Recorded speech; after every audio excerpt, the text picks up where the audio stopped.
This is the story of Mr. Strong. Mr. Strong is the strongest person in the whole wide world. The strongest person there ever has been, and probably the strongest person that ever will be. He is so strong that he can not only bend an iron bar with his bare hands, he can tie knots in it. Mr. Strong is so strong, he can throw a cannonball as far as you or I can throw a tennis ball. Mr. Strong is so strong, he can hammer nails into a wall just by tapping them with his finger. Strong by name and strong by nature.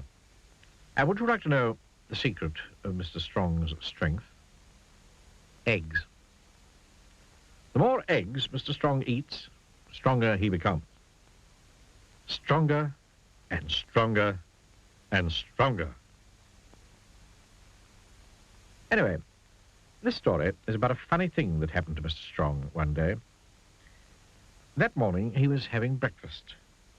And for breakfast he was having eggs, followed by eggs. And to finish, he was having, guess what? That's right, eggs. That was Mr. Strong's normal breakfast. After his eggy breakfast, Mr. Strong cleaned his teeth.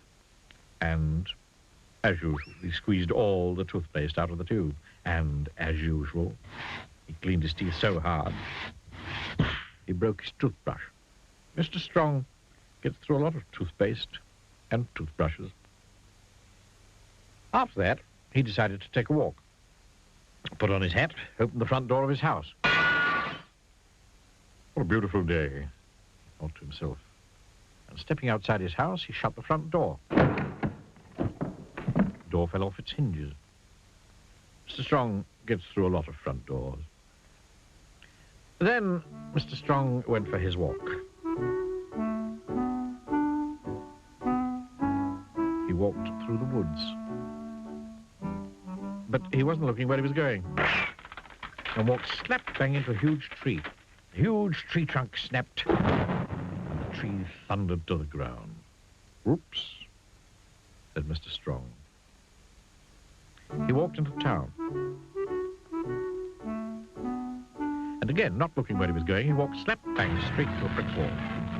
And Mr. Strong, being Mr. Strong, walked straight through that brick wall. Whoops, said Mr. Strong. Eventually, Mr. Strong walked through the town and out into the country, to a farm. The farmer met him in the road, looking very worried. What's the matter? Asked Mr. Strong.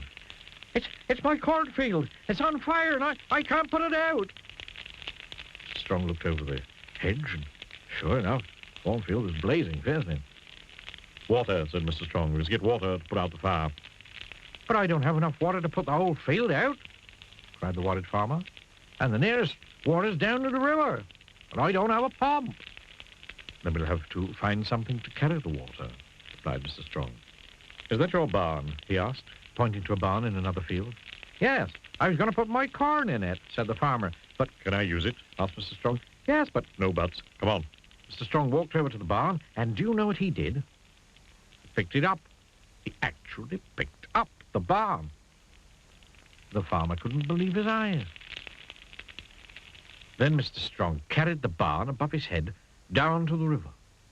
And he turned the barn upside down. Then he lowered it into the river so that it filled up with water.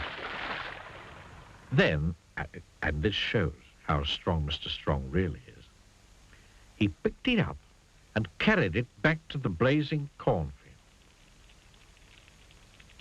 Mr. Strong emptied the upside-down barn full of water over the flame. Sizzle, sizzle, sputter, sputter. 1 minute, the flames were leaping in the air. The next minute, they'd gone. However can I thank you? The farmer asked Mr. Strong. Oh, it was nothing, remarked Mr. Strong modestly. But I must find some way to reward you, said the farmer. Well, said Mr. Strong, you're a farmer, so you must keep chickens. Yes, I do, said the farmer. Lots. And chickens lay eggs, went on Mr. Strong. And I rather like eggs. Then you shall have as many eggs as you can carry, said the farmer, and took Mr. Strong over to the farmyard. Mr. Strong said goodbye to the farmer and thanked him for the eggs, and the farmer thanked him for helping. Then Mr. Strong, just using one finger, picked up the eggs and went home.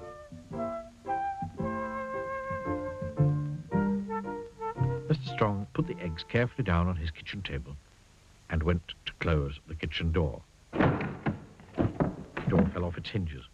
Whoops, said Mr. Strong, and sat down. The chair fell to bits. Whoops, said Mr. Strong, and started cooking his lunch. And for lunch, he was starting with eggs, followed by an egg or two, and an egg between eggs, and an egg on the side, and an egg for luck, and then eggs. And then for his pudding, he was having, well, can you guess? For his pudding, he was having ice cream.